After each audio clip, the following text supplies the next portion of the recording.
아멘. 오늘도 금요기도의 자리에 나오신 성도님들을 다시 한번 주님의 이름으로 축복하고 사랑합니다. 오늘 이 시간에도 생명의 이 말씀 앞에 나오신 모든 분들을 환영하며 축복합니다. 우리가 살아가면서 느끼는 감정 가운데 두려움은 의심이나 절망의 감정과 함께 인간의 그 실존이 경험하는 아마 최악의 고통이라고 할 수 있습니다. 그래서 그 두려움은 환경 때문에도 주어지기도 하고 미래의 불확실성 때문에 또한 주어지기도 합니다. 그리고 인간의 이러한 두려움은 그렇게 처한 환경이나 미래의 두려움에 대하여 투사하는 최악의 시나리오와 연결될 때에 우리를 더 깊은 두려움으로 때론 인도하기도 합니다. 오늘 이 시간 우리가 함께 살펴볼 시편 46편은 그러한 두려움의 문제, 그것도 최악의 시나리오와 연결된 이 두려움의 문제를 잘 다루고 있습니다. 2절과 3절을 함께 보시면 그러므로 땅이 변하든지 산이 흔들려 바다 가운데 빠지든지 바닷물이 솟아나고 뛰놀든지 그것이 넘침으로 산이 흔들릴지라도 라고 말씀하죠. 이것은 이 시편 46편을 쓴 이 시인이 그렇게 맞닥뜨린 그러한 현실에서 그가 그려내고 있는 최악의 시나리오라고 할 수 있습니다. 그래서 이 시인은 이 최악의 상황을 진술하면서도 3절 끝에 이렇게 고백하죠.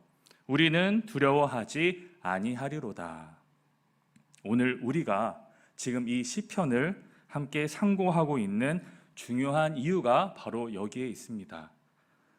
어떻게 이러한 상황에서 이러한 상황을 우리가 인정하면서도 이 시인처럼 그렇게 고백할 수 있을까요? 무엇이 이 시인으로 하여금 이것을 고백하게 하는 것일까요? 사랑하는 여러분, 두려움과 우리의 신앙의 관계는 무엇일까요? 신앙은 인생에서 겪는 보편적 그러한 두려움의 문제를 어떻게 극복하게 할까요? 두려움의 현실이 변하지 않는 그러한 상황에서 두려워하지 않는다고 그렇게 고백할 수 있는 비결은 무엇입니까? 믿는 우리는 이 시인의 지금의 이 고백을 우리는 충분히 이해할 수 있습니까? 혹은 그렇게 고백하고 살고 계시나요? 이 본문 앞에서 우리는 우리 스스로에게 이러한 질문들을 던져야 합니다. 이 시편 46편은 예루살렘 곧 하나님의 성을 노래하는 시온의 노래라고 불리는 7편의 시편 가운데 하나입니다. 이 시온의 노래에서 예루살렘은 하나님이 택하시고 영원히 당신의 안식처로 삼으신 곳이기에 결코 흔들 수 없는 바로 도성이죠. 종교개혁자 루터는 그래서 이 시편에서 종교개혁의 그 대의를 가진 참된 교회인 바로 예루살렘을 원수가 결코 이길 수 없다라는 것을 확신했던 것이죠. 오늘 시편 이 46편은 47편 그리고 48편과 더불어서 동일한 배경 아래에 지어진 시로 여겨지고 있습니다. 열왕기하 18장 13절에서 16절의 그 내용인 바로 아수르의 사네립 그의 왕이 유다를 공격하여 온 나라가 유린을 당하고 성전과 왕궁 보물 창고에 있는 모든 은을 다 내어주어야 했던 그러한 국가적인 굉장한 위기 상황을 그러한 배경으로 삼고 있습니다. 오늘 본문의 표제어를 함께 살펴보시면 고라 자손의 시 인도자를 따라 알라못에 맞춘 노래라고 되어 있죠. 알라못은 시편에서 여기에만 나오는 말인데 그 뜻을 정확하게는 우리가 알 수 없지만 젊은 여인들을 의미하는 단어로 여겨질 수 있습니다. 왜냐하면 이 알라못이 역대상 5장 20절에 한 번 더 나오는데 바로 여인들의 노래에 맞추어서 비파를 연주했다라는 그런 내용이 있기 때문이죠. 그래서 이 시편은 성가대의 지휘자의 그러한 인도에 따라서 그 여인들이 높은 소리로 불렀던 그러한 노래였던 것으로 보는 것이 매우 일반적입니다. 오늘 살펴본 이 46편은 크게 두 연으로 나눌 수 있는데 7절과 11절이 각각의 연의 후렴구로 반복되고 있습니다. 만군의 여호와께서 우리와 함께 하시니 야곱의 하나님은 우리의 피난처시로다. 앞에 1절부터 7절까지는 바로 이 시인이 겪고 있는 환난에 대해서 묘사하고 있다면 이후 8절부터 11절은 환난이 끝나고 바로 궁극적인 하나님의 승리가 주어질 것이다 라는 것을 묘사하고 있습니다. 이것을 좀 더 우리가 자세히 나누어 본다면 1절부터 3절은 하나님이 계시고 그분을 신뢰하기에 모든 환난에서 나는 두려워하지 않는다라는 내용이고 4절부터 7절까지는 그렇게 두려워하지 않을 근거로 바로 하나님이 바로 하나님의 그 성, 곧 예루살렘에 계시기 때문이다라는 것을 밝히고 있습니다. 마지막 8절부터 11절은 그분이 용감한 장수로서 나가 싸워 이기심으로 모든 전쟁을 끝내고 높임을 받으신다라는 내용이죠. 그렇게 이 시는 난리와 전쟁, 위기 속에서 바로 하나님의 도성인 예루살렘은 안전하고 온 세상에 대한 하나님의 통치는 흔들리지 않는다라고 그렇게 노래하고 있습니다. 혹 땅이 변하고 산이 흔들려 이 바다 가운데에 빠지며 바닷물이 솟아나고 뛰놀며 그것이 넘쳐 이 산이 흔들리는 그러한 난리가 일어날지라도 결코 이 시인은 두려워하지 않는다라고 그렇게 말하고 있죠. 그 이유는 하나님께서 피난처와 힘 그리고 환난 중에 도움이시기 때문입니다. 모든 것이 다 흔들리고 무너져도 오직 하나님으로 그렇게 평안의 노래를 부를 수 있는 사람들이 바로 신자일 것입니다. 나라들이 소동해도 하나님이 한 번 소리를 발하시면 그 땅이 녹을 만큼 모든 것은 평정됩니다. 예루살렘은 보통 다른 수도들과 달리 이 도시를 관통하는 그러한 강이 없었습니다. 그러나 이 시인은 한 시내가 있어 나뉘어 흘러 하나님의 성, 곧 지존하신 이의 성소를 기쁘게 하도다라고 그렇게 노래함으로써 이 예루살렘을 4개의 강들이 나뉘어 흐르던 바로 에덴 동산에 그렇게 비유하고 있습니다. 우리가 영적인 안목으로 또한 그 예루살렘을 바라보아야 합니다. 이 강들을 통해 예루살렘에 계시는 그 하나님의 축복이 온 세계로 그렇게 흘러갈 것입니다. 하나님은 새벽에 도우시는데 그 새벽은 한밤의 어둠을 몰아내는 바로 그 새벽입니다. 하나님의 도우심은 이러한 절망의 어둠이 가장 깊어졌을 때 하나님의 방식으로 주어질 것입니다. 우리는 단순히 이 말씀을 근거로 새벽 기도를 하며 은혜가 있고 또 하나님께 속히 응답하신다라는 식으로 우리가 말하지만 사실 이 말씀은 어둠을 몰아내시고 두려움을 물리쳐 주시는 그 주님의 은혜를 가리키는 이 시인의 고백인 것이죠. 시인은 만군의 여호와께서 우리와 함께 하시니 야곱의 하나님은 우리의 피난처시로다 라고 함으로써 이 신앙이 두려움을 몰아낸다라는 것을 경험적으로 그렇게 고백하고 있습니다. 우리의 하나님은 이처럼 신자에게 반드시 새벽을 주시는 분이십니다. 결국 새벽에 도우시는 그 하나님께서는 이 땅의 모든 전쟁을 끝내시고 하나님의 평화를 주십니다. 그리고 하나님의 이름만이 높임을 받으시게 될 것입니다. 하나님은 당신의 영광을 누구와도 나누지 않으십니다. 이 시인은 하나님이 대신하여 모든 하나님의 그 백성에게 이렇게 말합니다. 너희는 가만히 있어 내가 하나님 됨을 알지어다. 하나님이 하나님이라는 그 사실을 경험적으로 아는 것보다 더 소중한 것은 없습니다. 자기의 하나님을 아는 자는 강하여 용맹을 떨치게 될 것이죠.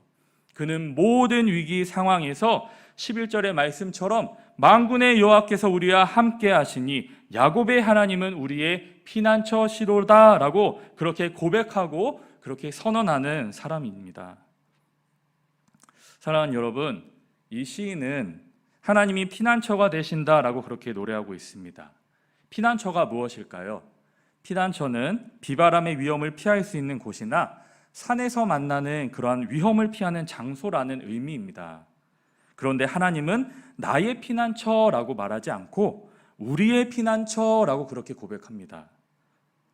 그래서 이 시편은 개인의 고백을 넘어선 바로 공동체의 고백인 것이고 온 민족의 고백인 것입니다. 하나님이 피난처가 되신다라는 것은 위험 속에서도 하나님이 안전한 곳이 되신다라는 것이고 우리를 보호하시는 든든한 산성이 되신다라는 것이죠. 새끼를 보호하는 마치 어미의 품이 되신다라는 것입니다. 또 하나님은 우리의 힘이 되십니다. 어려움 앞에서 우리들은 무력감을 경험하게 됩니다. 내 힘으로 할 수 있는 것이 별로 없을 때가 많기 때문이죠. 그럴 때에 우리들은 아버지 앞에 기도하며 나아갑니다. 그리고 그분이 주시는 그 힘으로 그 어려움을 이겨낼 수 있습니다. 또한 하나님은 환난을 만날 때에 도움이 되십니다. 살다 보면 모든 사람은 환난을 경험하게 되죠. 하나님의 백성들도 예외는 아닙니다. 그럴 때 우리는 하나님께 부르짖을 수 있어야 합니다. 그리고 우리의 그 기도를 들으시는 하나님께서 우리를 도와주실 것입니다. 그러므로 우리는 두려워하지 않습니다. 용기를 잃지 않습니다. 어려움이 없어서가 아니죠. 어려움 가운데서도 도우시는 분이 계시기 때문입니다. 우리를 보호하시고 안전하게 지키시는 분이 계시기 때문이죠. 이러한 하나님을 우리가 깊이 깨달은 이 시인은 지진이 나고 바다가 넘치고 산이 흔들릴지라도 두려워하지 않는다라고 그렇게 고백합니다. 어떠한 어려움이 닥칠지라도 낙심하지 않으며 담대하게 맞설 수 있어야 합니다. 여러분 어려움 가운데 계십니까? 좋으신 그 아버지께로 나아가시기를 바랍니다. 그분께 도움을 구하시기를 바랍니다. 이겨낼 수 있는 힘을 달라라고 그렇게 부르짖는 저와 여러분 되시기를 소망합니다. 사랑하는 여러분, 하나님은 언제나 하나님이십니다. 오늘도 그 하나님께서는 오묘하고도 신비하게 하나님의 그 역사를 펼쳐 가십니다. 우리가 매일매일을 살아가면서 잊지 말아야 하는 것은 마지막에 있는 말씀, 하나님은 우리의 피난처이시로다입니다. 이 말씀은 문을 여는 1절에도 나오고 7절에도 나오고 이 문을 닫는 마지막 11절에도 나오죠. 세 번이나 이렇게 나오는 것은 그만큼 중요한 말씀이기 때문입니다. 이 시편 46편에서 영감을 얻어서 이 종교개혁자 마틴 루터는 찬송가 585장에 내 주는 강한 성이요 방패와 병기 되시니 큰 환난에서 우리를 구하여 내시리로다라는 그 찬송을 지어서 바로 하나님을 피난처로 삼음으로 영적인 전쟁터와 같았던 그 당시 중세 사회를 새롭게 할 수 있었습니다. 우리의 참된 안전은 하나님과 그 어떠한 것에 있지 않습니다. 하나님과 돈, 하나님과 성공, 하나님과 안정된 직장, 하나님과 인맥에 있지 않습니다. 우리의 참된 안전은 바로 오직 우리의 피난처가 되시는 그 하나님께만 있습니다. 모든 것이 다 흔들릴 것입니다. 돈, 성공, 직장, 인맥 모든 것이 흔들리는 그 날을 경험하기도 합니다. 하지만 꼭 아시길 바랍니다. 흔들리지 않는 것이 하나 있습니다. 우리의 피난처가 되시는 그 하나님은 결코 흔들리지 않으십니다. 그 모든 순간에 가만히 있어 그 하나님됨을 아시기를 소망합니다. 이것이 정녕 우리의 위로와 안식과 평안의 근거가 될 것입니다.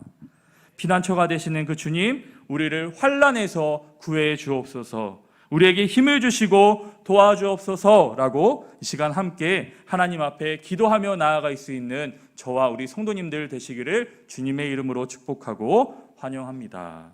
함께 기도하시겠습니다. 사랑의 주님, 하나님께서 우리의 피난처이심을 이 시간 다시금 확인시켜 주심에 감사합니다. 우리의 삶에 높고 낮은 파도가 치고 삶의 터전이 흔들리는 것 같고 폭풍우가 휘몰아친다라고 할지라도 오직 하나님께 피함으로 두려워하지 않게 하여 주옵소서. 하나님께서 우리의 피난처가 되시는 것을 소망으로 여기며 살아가게 하여 주옵소서.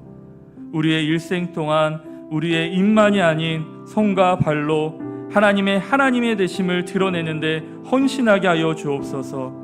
하나님께서 우리의 마음과 정성을 다하여 우리를 심어주신 그 삶의 자리에서 하나님을 우리의 피난처로 삼음으로 믿음이 있는 삶을 살며 순종의 길을 걸어 나아가는 이 자리에 있는 하나님의 모든 백성이 되어질 수 있도록 주여 붙들어 주옵소서. 거룩하신 예수님의 이름으로 기도드립니다.